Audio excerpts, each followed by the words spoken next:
Balik mo dun sa una. Dun sa una, yung kanina. Okay na.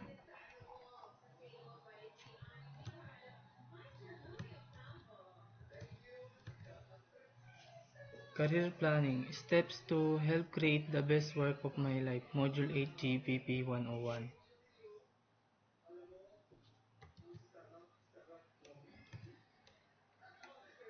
Introduction. Professional development can help you advance in your career and may come in the form of formal learning, which includes coursework and internship or apprenticeship, or informal learning, which may include activities such as attending conferences and seminars or networking.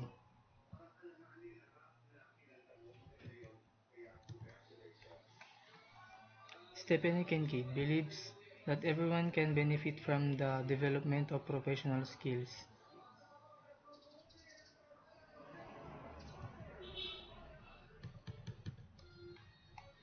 Professional development consists of education, observation, and monitoring that can help to enhance the employees in a workplace. It might include training sessions or graduate classes, spending time with the mentor to observe how others handle conflict or challenges, or mentoring someone else who might be new to the field, she says.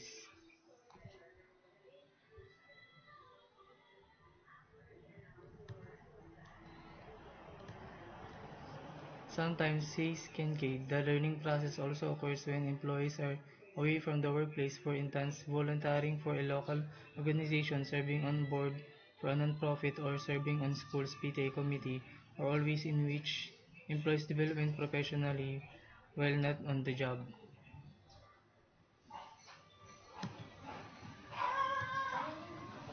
Of course, how you choose to tackle your professional development depends on your professional career goals and preferred style or learning.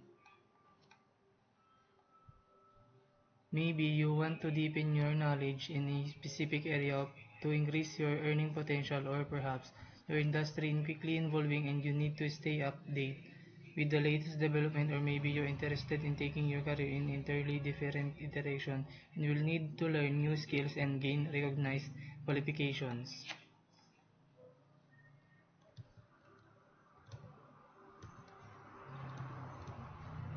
Your industry level of experience and position within a company should also factor into your professional development plan, as managers often need to tackle their professional development in a different way than employees would. Professional development for employees. As an employee, much as more your professional development will focus on setting personal professional goals and putting the training provided by your company to good use. Learning more about your company goals and objectives may also be a part of your professional development, particularly if you intend to remain with the same company and work your way up to the ranks. Professional development for managers. Like employees, managers must also set personal professional goals and work towards them, but in addition to this, they must also promote the development of employees and look for ways to improve their team's skills. A manager is only as good as those who are employed by him or her, says Kincaid, so offering opportunities for employees to improve is vital to the organization's success.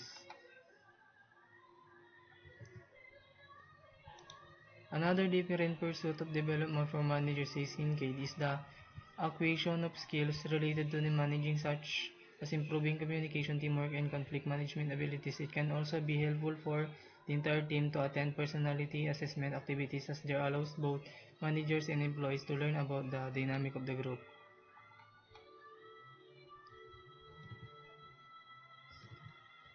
Investing time and money in professional development is the best way to ensure that you'll continue to grow and move forward in your career. But how exactly should you go about it? Here are a few ideas. Number 1.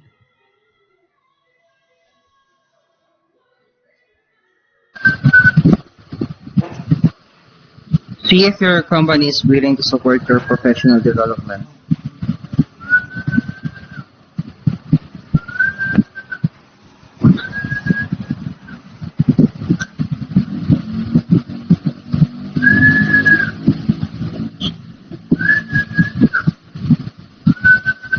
Some companies provide opportunities for professional development as a way of improving employee reten- retention, retention, and taking advantage of this program can help you continue to grow professionally while saving time and money.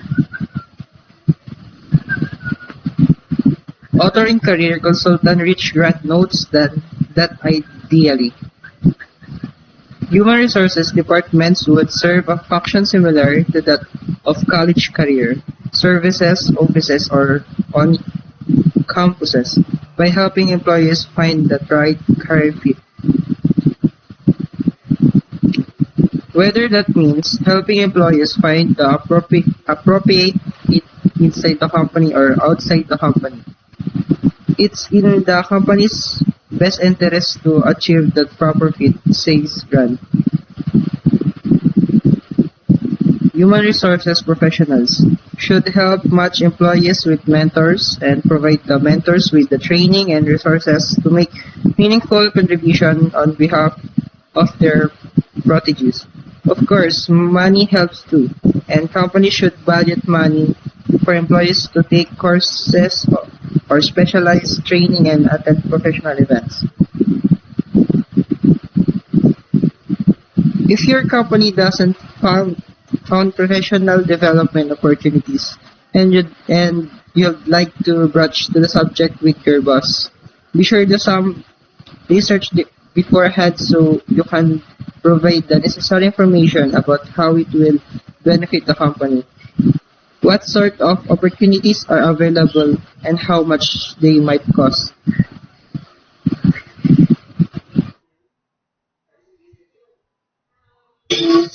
Find a mentor or shadow a colleague. Not all companies will see the benefit of investing in professional development opportunities for the employees, but that doesn't mean you can do it on yourself.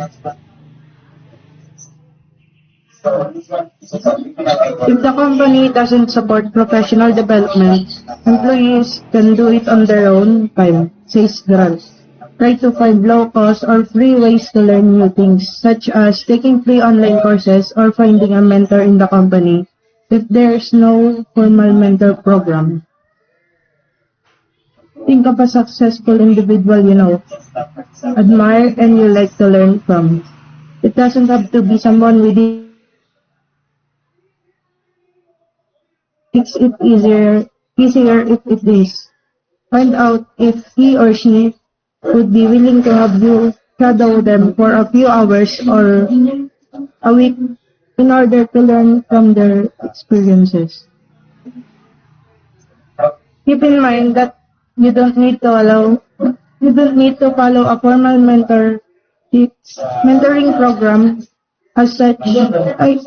As simply having an experienced colleague, you can go with your ideas or questions, and who's willing to give you honest feedback, can be hugely beneficial to your career development.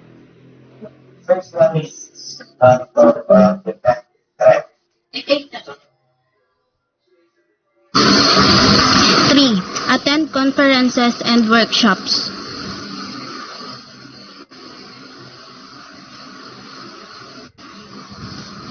Attending conferences or hands-on workshop will give you a chance to learn about the latest developments in your field and keep your skills and knowledge up to date. It can also be a great way to meet and exchange ideas with other professionals in your industry. If you're not sure what sort of workshop or conferences would be worth your time and money, talk to your overseers and colleagues or take a look at some of your past performance review to see if there are any specific areas you would like to improve in. Even if your employers are not willing or able to cover the cost of attending such events, you may still able to convince them that it's worthwhile for you to attend on company time by showing them how it will help you develop your skills and perform your duties more effectively.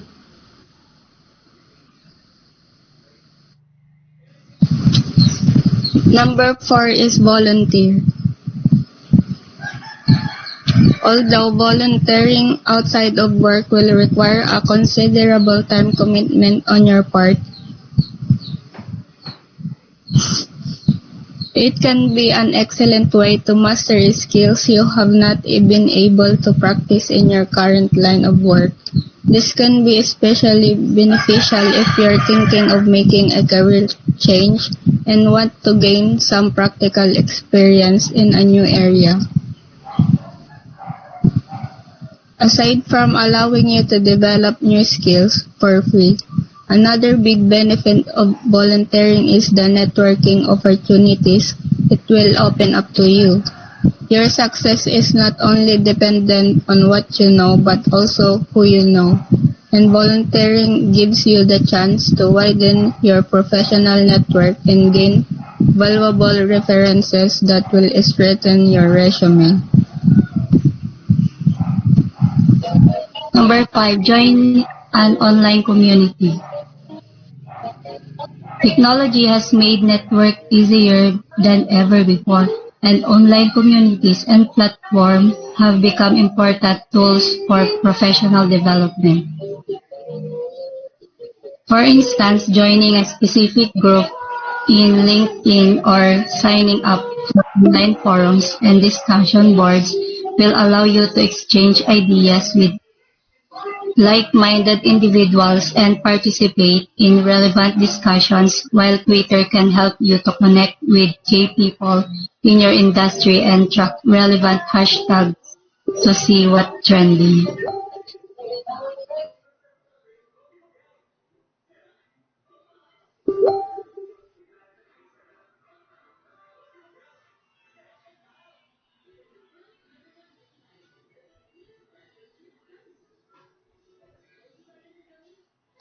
Number 6.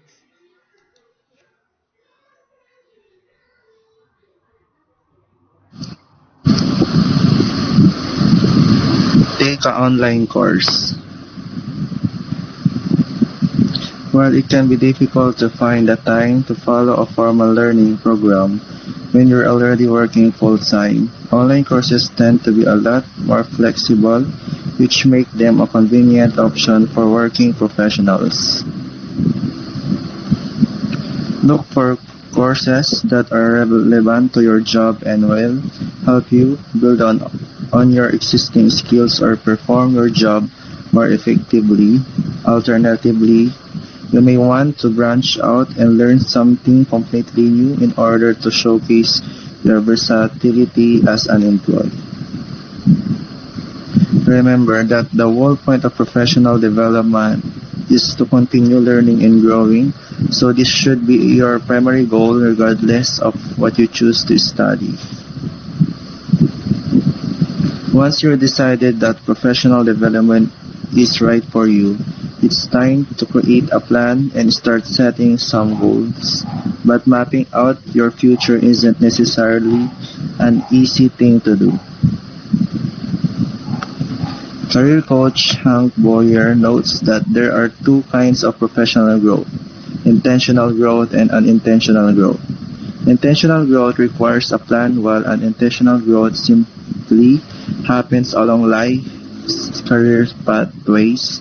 Says Boyer, practical career planning should incorporate both.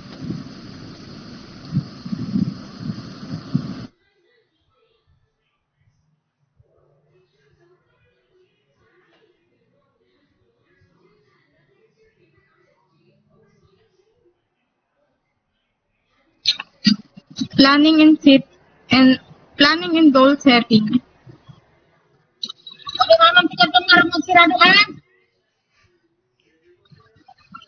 Intentional professional growth. Intentional professional growth should be started by clearly identifying your desired career destinations. Says Boyer, it's sort of like planning a trip. You start planning the end goal in mind. Identify your career goals. Consider what professional roles and positions, job responsibilities, income levels, and other factors define your desired outcomes. To do this, Boyer suggests speaking with professionals who are currently in the role and positions you want.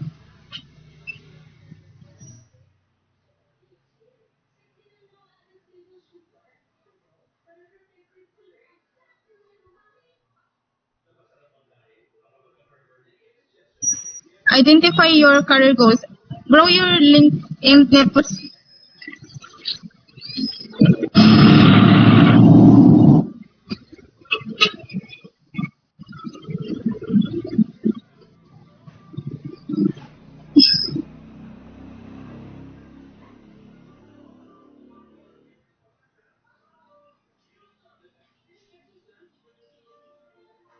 Target roles and positions.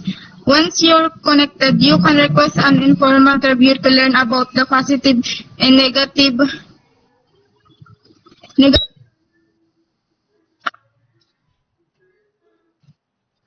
Next slide po.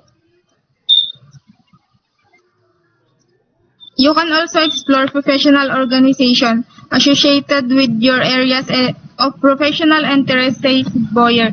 On LinkedIn, you can find several million groups, forums in which members share advice and are willing to speak to someone serious about professional growth. Try reaching out and requesting information.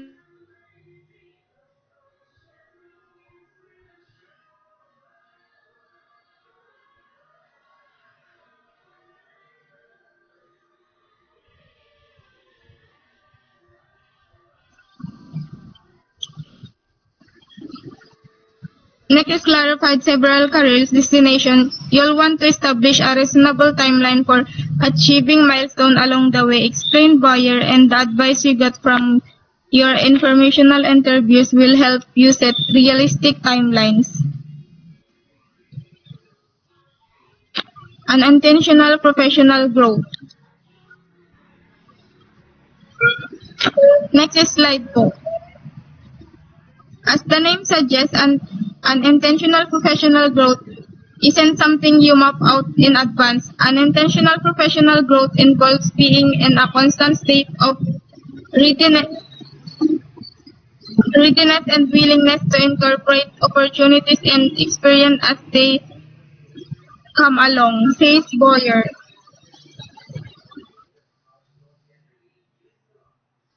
Opportunities may come in the form of education offered by an employer, professional, or a community organization, or in the realm of participation in volunteer organization. Both of these are also great ways to expand your professional network. When an opportunity comes along, ask yourself how your participation will move you closer to your professional growth objectives. If the answer is not apparent, consider not participating. Finally, Boyer notes that it's important to strike the right balance between intentional and unintentional growth. If you put too much focus on intentional growth, you may become blind to outside opportunities that could accelerate your professional development, he says. On the other hand, if there is too much unintentional growth focus, you may find yourself expanding time and energy as enjoyable activities, but ones that may not yield enough progress towards your goals to justify your investment. The key is to remain flexible but fixed on the objective.